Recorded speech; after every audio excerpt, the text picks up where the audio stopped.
We are reading from the American Journal of Physical Anthropology, the official journal of the American Association of Physical Anthropologists.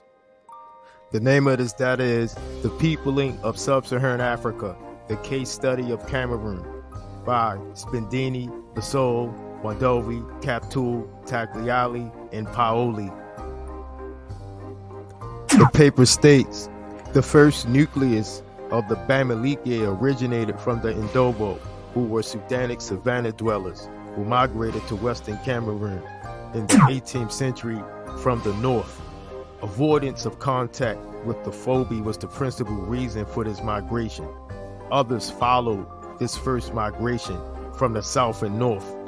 The first migrants underwent a high degree of mixing with the Bantu speakers who were already settled on the plateau. The Bamilekes are of Sudanic origin and are divided into feudal chiefdoms. The Bamileke and the Wando arrived in western and central Cameroon respectively only in relatively recent times. The adoption of the Bantu language is a recent event for these two populations, since they originated from the broad and heterogeneous group of Sudanic populations. The Bamileke incorporated some autochthonous Bantu groups during their migrations and settlement in western Cameroon. The Iwando underwent a certain degree of gene admixture with neighboring Bantu. Wikipedia states, the Sudanian savanna is a broad belt of tropical savanna that runs east and west across the African continent, from the Atlantic Ocean in the west to the Ethiopian highlands in the east. Wikipedia states, the Bamileke are the descendants of a Mbum princess named Wutan, also called Bitaka, who helped establish the Tikal Fondom sometime in the 13th century after being expelled from Ngan Hak, the capital of Mbum, following a succession dispute. The Mbum, who are of Sudanic origin, are the ancestors of all grass fields people and now reside in the Adamawa province of Cameroon. The majority of Bamileke historical narratives detail an origin along the Nile River in what is now Sudan. Wikipedia also states, archaeological and linguistic evidence indicates that the arrival of the Bamileke in western Cameroon occurred in multiple ways with two primary routes. The first route was more significant and originated in the north between the Lake Chad area and the Nile Valley. The second route originated in Nigeria around the Cross River area. Alternatively, Jope, through the usage of toponyms, vestigial expressions, and corroborating social political data, reconstructed migration patterns for the Bamoon, which originated along the Upper Nile River near the Great Lakes region before arriving in Cameroon. Wikipedia cites its sources. Dr. Jope's peer-reviewed data in UNESCO, The General History of Africa Studies and Documents, titled African Ethnonyms and Toponyms. Dr. Jope has a section titled A Methodology for the Study of Migrations on page 86.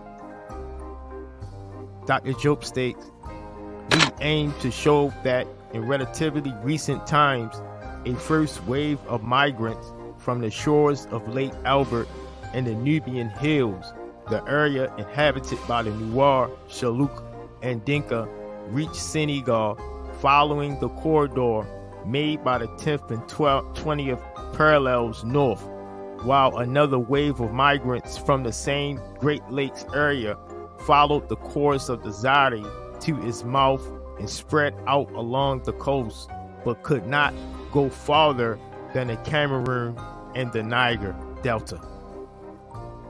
Dr. Jope states on page 90 through 91, ethnic data, toponyms and ethnonyms, clan names in Black Africa are still to a large extent ethnic indicators.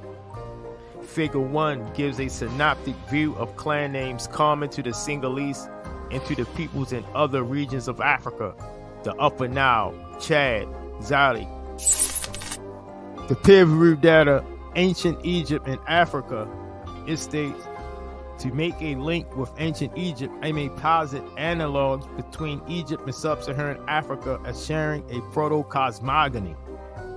One can argue that Pharaoh is ritually treated as a uniquely shaped container who attracts powers relevant to life, productivity, and order from the divine world and transmit them to his subjects.